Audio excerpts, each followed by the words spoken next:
Alors bonjour, ici nous allons parler des techniques de communication.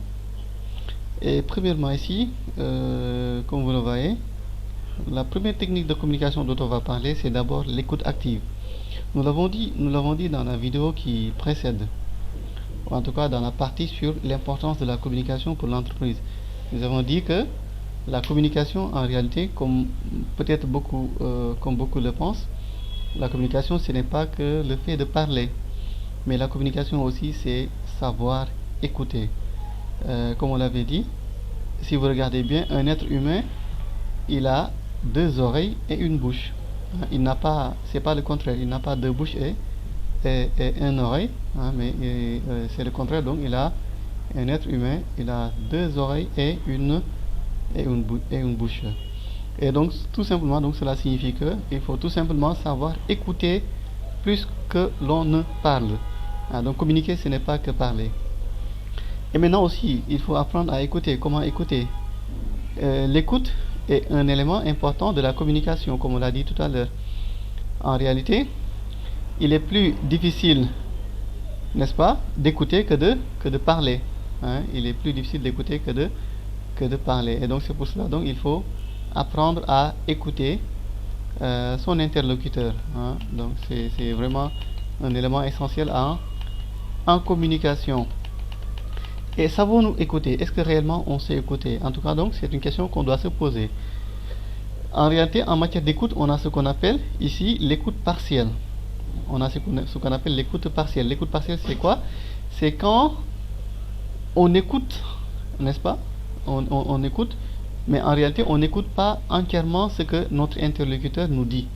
On est en train d'écouter, mais on n'écoute qu'une partie du message de notre interlocuteur. N'est-ce pas? Donc là, dans ce cas-là, on va dire que donc, on est en train de faire une écoute partielle. N'est-ce pas? En fait, on peut peut-être comprendre, on peut peut-être comprendre ce que l'on nous dit, mais en réalité, on n'a pas écouté l'intégralité du message de notre interlocuteur. N'est-ce pas? En réalité aussi, bon, il faut savoir que cette écoute partielle-là, ce n'est pas en fait recommandé. Bon, en tout cas, ça dépend. Mais de toute façon, si on veut vraiment s'assurer que si on veut s'assurer qu'on va comprendre l'intégralité du message de notre interlocuteur, il faut apprendre à écouter plus attentivement et de ne pas faire de l'écoute partielle, de ne pas faire de l'écoute partielle. Et parce que ici, en fait, quand on fait de l'écoute partielle, on a tendance souvent à ne pas écouter entièrement ce que l'on nous dit, mais plutôt on est en train de nous-mêmes penser à déjà préparer une réponse à ce que, donc par rapport à ce qu'on est en train de nous dire, alors que même on n'a pas totalement, on n'a pas encore entièrement écouté ce que l'autre avait à nous dire, n'est-ce pas? Donc il faut donc justement apprendre à écouter et de ne pas faire de l'écoute partielle. Ça aussi, on peut s'entraîner sur ça. Il faut savoir également qu'on peut s'entraîner sur ça pour savoir si nous écoutons partiellement ou bien nous écoutons intégralement. Par exemple, on peut faire un petit exercice avec des proches ou bien avec des amis. En discutant avec eux, par exemple, on va essayer de faire attention à la façon dont on est en train d'écouter. Et là, on peut voir si on est effectivement en train de faire de l'écoute partielle ou bien si on est en train de faire si on est en train d'écouter intégralement ce que l'autre nous dit.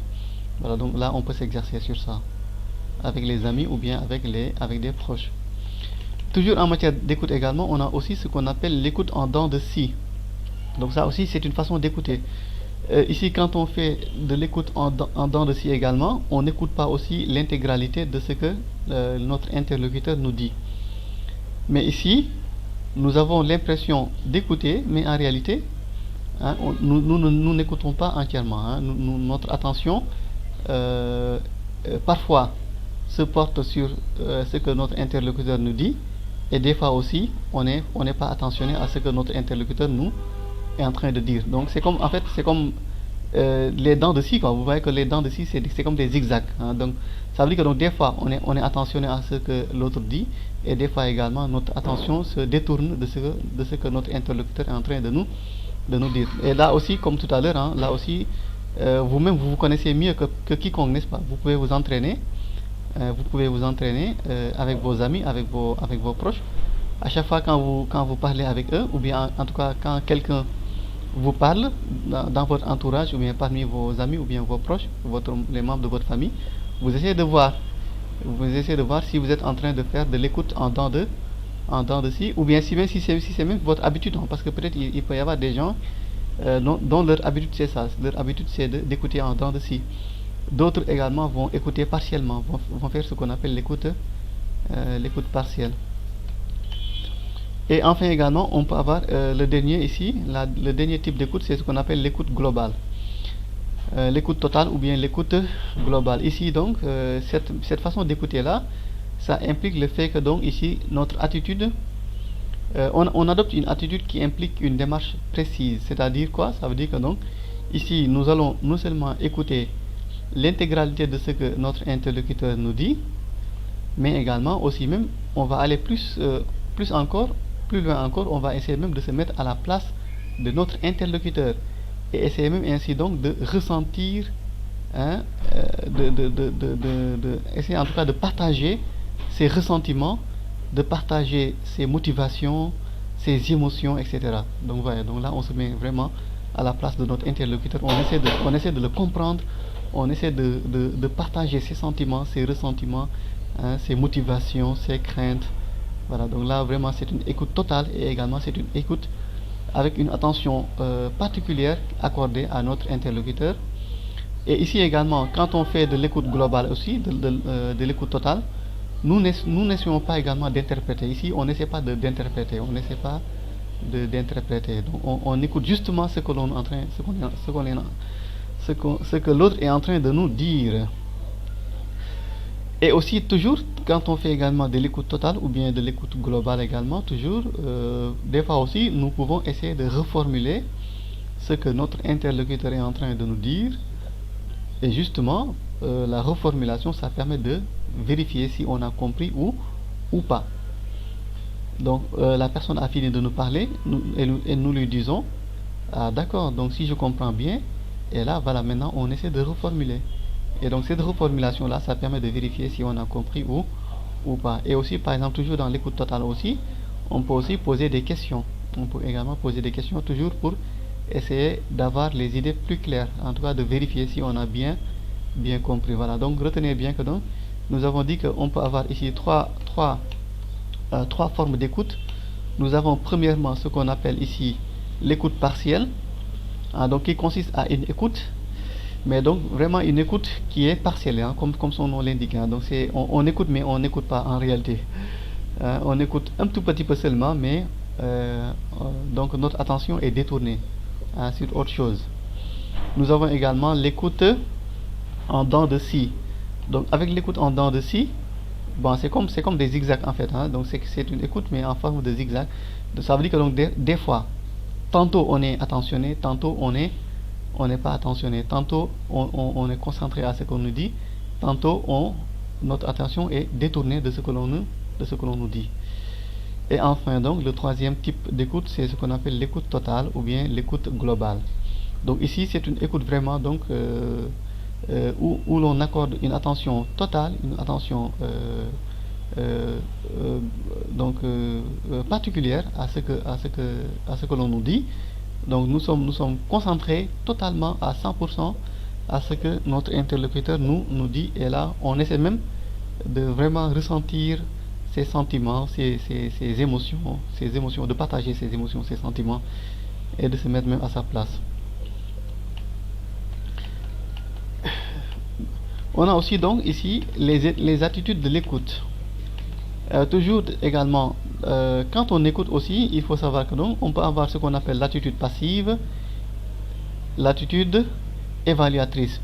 Nous pouvons écouter parfois, mais ça sera peut-être une écoute passive, c'est-à-dire que donc c'est une écoute où l'on ne s'implique pas du tout à ce que, hein, donc on s'implique pas en fait du tout, hein, donc on ne s'intéresse pas réellement, on ne se sent pas concerné directement par ce que l'autre nous dit, parce que l'autre est en train de nous dire. Et ici, peut-être les raisons peuvent être multiples, hein. Donc, ça peut être par exemple le manque d'intérêt.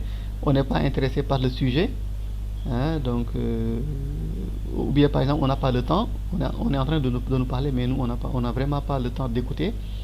Ou bien par exemple, on ne connaît pas, on ne connaît rien de ce qu'on est en train de nous dire. Donc là aussi, ça peut être une raison qui fait qu'on ait une écoute passive.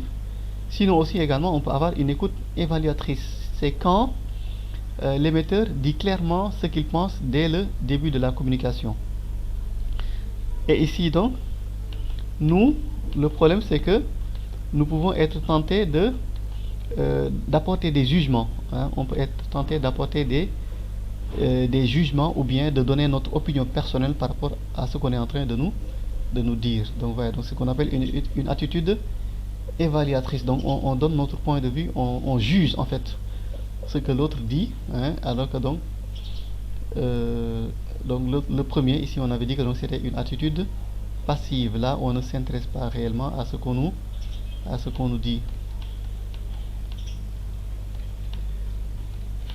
Toujours parmi les attitudes de l'écoute également, on peut avoir l'attitude investigatrice, c'est-à-dire que donc ici on écoute, mais en même temps on est en train de se poser des questions, hein. On écoute, mais en même temps on est en train de se poser des questions. Comment cela est possible? Pourquoi? Voilà, donc en tout cas donc on se pose des tas de questions par rapport au message de notre interlocuteur. Sinon aussi on peut avoir une attitude directive, c'est-à-dire que donc ici en écoutant ce que l'autre dit, on essaie de s'approprier de l'affaire, hein. On essaie de s'approprier de l'affaire, on essaie d'en faire notre propre affaire, hein. On se s'approprie de la chose, hein, et donc on essaie de prendre les choses en main. Donc c'est ce qu'on appelle l'attitude directive. Il y a aussi également toujours l'attitude interprétative. Donc c'est-à-dire ici c'est le fait de juger, mais ici on ne pose pas des questions, hein. Donc on va juger, mais on ne pose pas des questions. Et enfin donc le dernier, ou bien la dernière, c'est l'attitude compréhensive. Donc ici il s'agit d'adopter une attitude où l'on essaie de comprendre, c'est-à-dire après avoir écouté l'autre, on va essayer par exemple de reformuler, hein, ou bien de poser des questions, mais dans l'objectif de vérifier si on a bien compris ou pas. Voilà, donc ça c'est les différentes attitudes de l'écoute. On a aussi toujours en matière de techniques de communication, on a ce qu'on appelle les techniques de questionnement. Il faut aussi, quand on communique, savoir poser des questions, n'est-ce pas? Les questions, comme on l'a dit tout à l'heure, ça peut permettre de vérifier si on a compris, mais aussi également ça peut permettre d'obtenir des informations. Et également donc, pourquoi poser des questions? On l'a dit, donc on peut poser des questions pour avoir des informations, on peut poser des questions pour vérifier si on a bien compris, on peut poser aussi des questions pour faire ce qu'on appelle la relance, hein, pour relancer le sujet, n'est-ce pas? Et là aussi toujours, avant de se lancer dans les questionnements, avant de poser des questions, il est bon de faire attention à qui est en face de nous. Est-ce que par exemple c'est un collègue qui est en face de nous? Est-ce que c'est un supérieur hiérarchique, c'est-à-dire un chef? Est-ce que par exemple c'est un client qui est en face de nous? Est-ce que c'est un fournisseur? Est-ce que c'est une personne étrangère qu'on ne connaît pas? Est-ce que c'est un ami? Donc ça aussi c'est important pour pouvoir en fait utiliser les bonnes questions, hein. Donc il faut toujours adopter les questions en fonction de son interlocuteur, n'est-ce pas? Maintenant en matière de questionnement, ici il faut savoir que donc on a ce qu'on appelle les questions fermées. Une question fermée c'est quoi? Donc c'est une question qui permet d'avoir une réponse du genre oui ou bien non. C'est ça qu'on appelle une question fermée. Donc quand on pose une question fermée, la réponse souvent c'est soit oui ou bien c'est non. Voilà, donc ça c'est ce qu'on appelle les questions fermées. Et on peut utiliser par exemple les questions fermées pour par exemple obtenir une confirmation. Est-ce que l'heure du rendez-vous vous convient? Voilà, et là la personne va répondre oui ou non. Est-ce que vous êtes venu pour voir le DG? Il va dire oui, ou la personne va dire oui ou non. Est-ce que le jour du rendez-vous qui vous a été fixé, ça vous convient? Oui ou non. Voilà, en tout cas donc des questions où on essaie d'obtenir des confirmations, hein. Ou bien par exemple aussi on peut poser des questions fermées pour avoir des précisions, n'est-ce pas? On peut par exemple poser des questions du genre, vous le voulez en 3 exemplaires? Voilà, et là la personne va dire oui ou non. Ou bien par exemple aussi on peut poser des questions fermées pour avoir des renseignements tout simplement. Prenez-vous un café? Vous voulez prendre un café? Voilà, et là la personne va dire oui ou non. Voilà. Donc en tout cas donc on peut poser des questions fermées, peut-être pour avoir des précisions ou bien une confirmation ou bien des renseignements précis, hein, des renseignements précis. Voilà, pour avoir un renseignement précis. On a aussi encore les questions ouvertes. Les questions ouvertes, ce sont des questions non directives, c'est-à-dire que donc ce sont des questions qui permettent à l'autre de s'exprimer, hein, donc sans retenue, hein, donc c'est-à-dire donc de s'exprimer plus vaguement. Hein, donc c'est ce qu'on appelle des questions ouvertes, mais ici des questions ouvertes non directives, hein, c'est-à-dire par exemple des questions du genre que pensez-vous de, hein, que pensez-vous de. Donc quand on dit à la personne que pensez-vous de, là on lui donne la possibilité de s'exprimer plus largement, hein, sur le sujet, n'est-ce pas?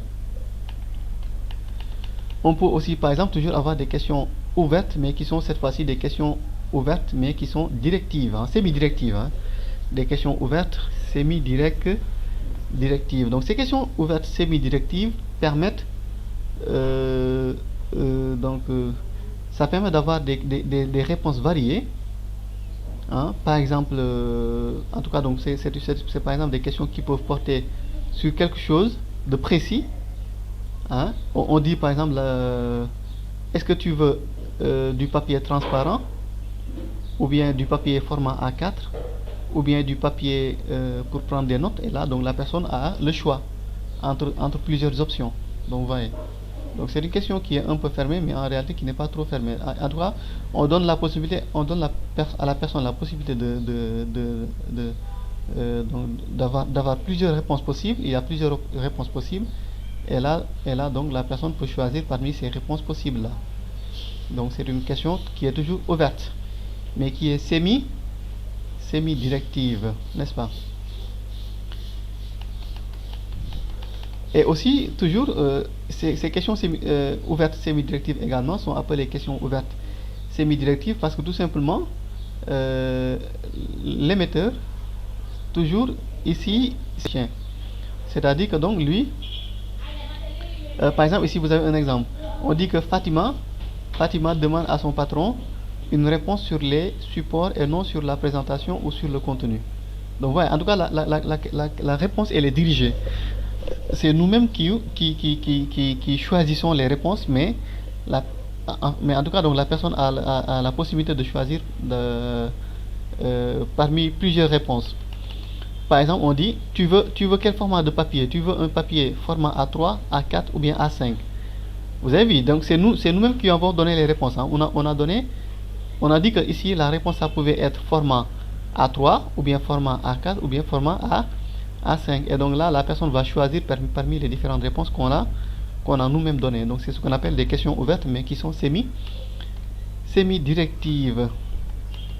On a aussi les questions alternatives. Les questions alternatives, également, ce sont des questions du genre, vous préférez 10 heures ou 14 heures? Vous préférez 10 heures ou 14 heures? Et donc là, la personne va choisir une heure qui lui convient parmi les deux propositions qu'on a faites. Donc on a demandé à la personne de choisir entre 10 heures ou bien 14 heures. Donc c'est une question alternative, hein.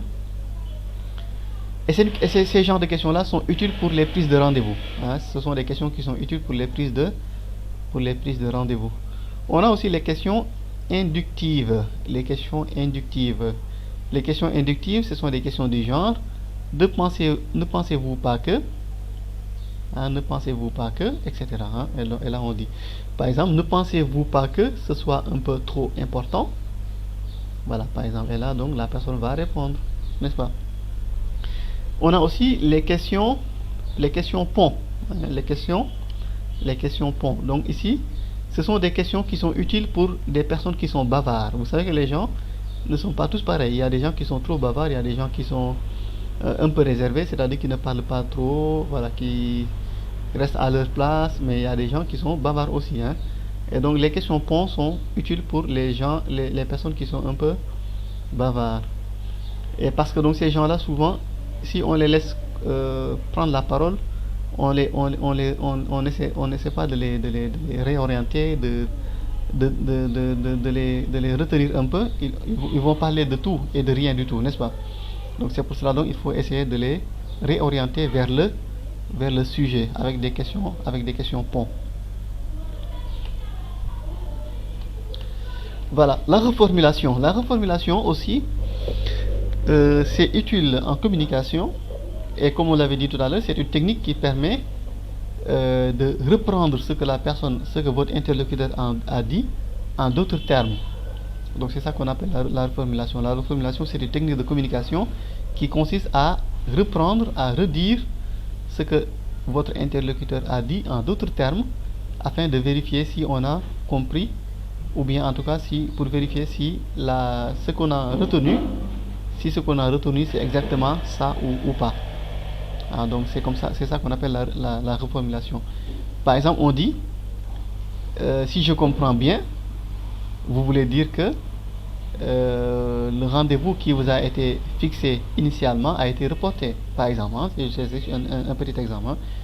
Donc voilà, donc c'est ça qu'on appelle la reformulation. C'est le fait en tout cas de redire, de reformuler, de redire en d'autres termes ce que votre interlocuteur a dit afin de vérifier si on a bien compris ses propos. Ainsi donc, on a la reformulation parfois peut être une confirmation. Si par exemple, n'est-ce pas, par exemple, on reformule et la personne maintenant nous répond oui. Par exemple, on reformule et la personne nous répond oui. C'est tout à fait ça. Donc, par exemple, on parle à un client qui nous dit que son rendez-vous a été reporté. On lui dit ah d'accord, si je comprends bien, donc vous dites que votre rendez-vous qui était initialement prévu telle date a été reporté. Donc là, le client répond oui. C'est tout à fait ça. Donc cette reformulation-là a comme résultat une confirmation.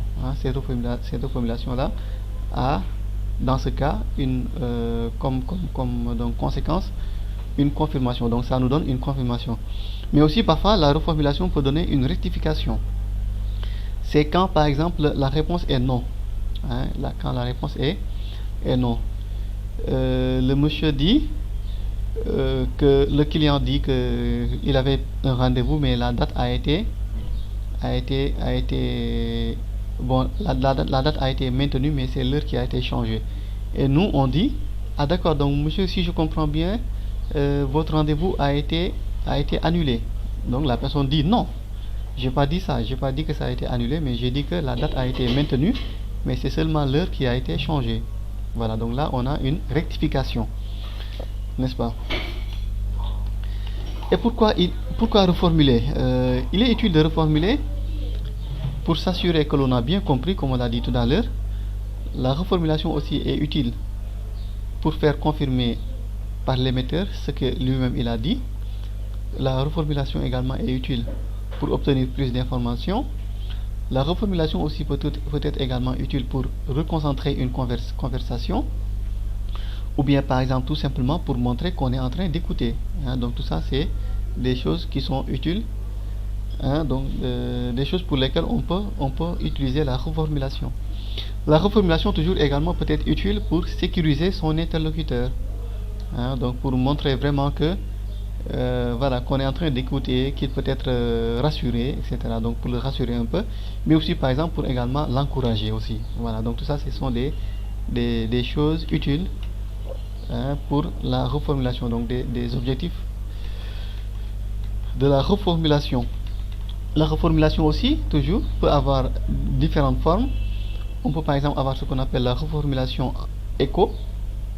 La reformulation écho qui consiste à répéter mot à mot ce que notre interlocuteur dit. Donc regardez ici par exemple, on a même ici un exemple, un petit exemple. L'interlocuteur par exemple dit nous nous retrouvons à 16h30 en salle 10.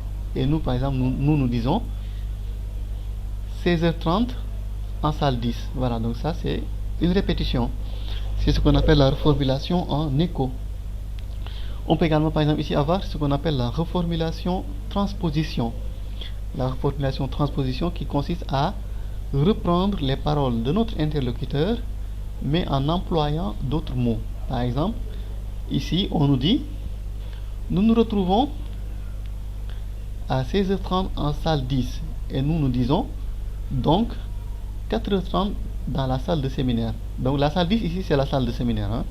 La salle 10, c'est la salle de séminaire. Mais tout simplement, on a utilisé d'autres mots, mais nous avons dit la même chose. Hein. Nous avons dit la même chose. Voilà, donc ça aussi, c'est des techniques de reformulation. Par exemple, également, toujours, on peut avoir ce qu'on appelle la reformulation, récapitulation. C'est-à-dire, ici, il s'agit de résumer. Hein. On va ici essayer de résumer ce que l'autre a dit.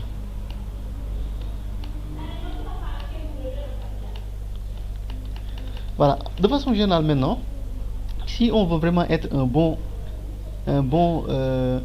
communicant, c'est-à-dire si on veut vraiment être quelqu'un qui communique bien, de façon générale, il y a 10 conseils à retenir. Hein, 10 conseils à retenir.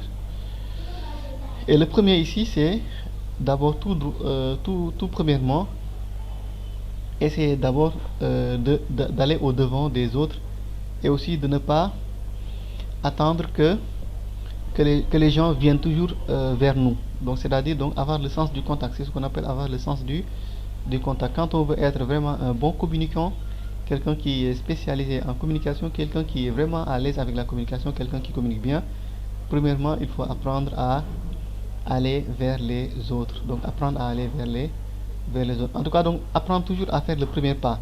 C'est-à-dire que par exemple, on rencontre quelqu'un, essayez par exemple d'être le premier à saluer.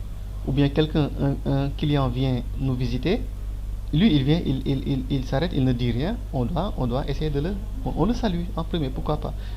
Normalement c'est lui qui devait saluer en premier, mais nous le saluons en premier, ou bien en tout cas nous l'abordons en premier, donc ça ne coûte rien vraiment de le faire.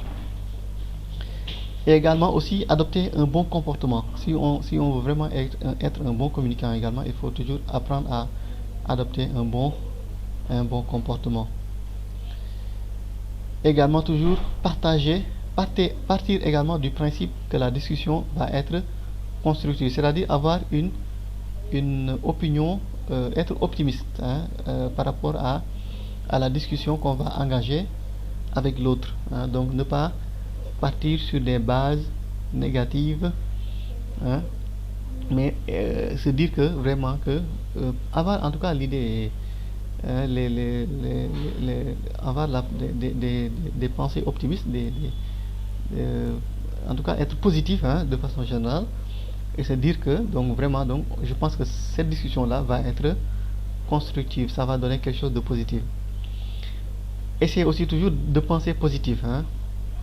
Par exemple dire que j'ai le droit d'avoir mon opinion et je veux l'exprimer, voilà.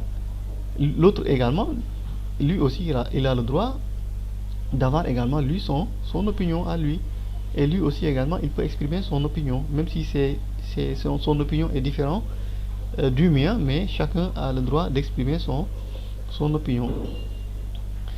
Par exemple aussi se dire que si je dis ce que je pense, je vais avancer les choses, voilà. Donc essayez également de dire les choses comme on le pense, et aussi laisser aussi l'autre dire ce qu'il pense également, ne pas également empêcher l'autre de dire ce qu'il pense.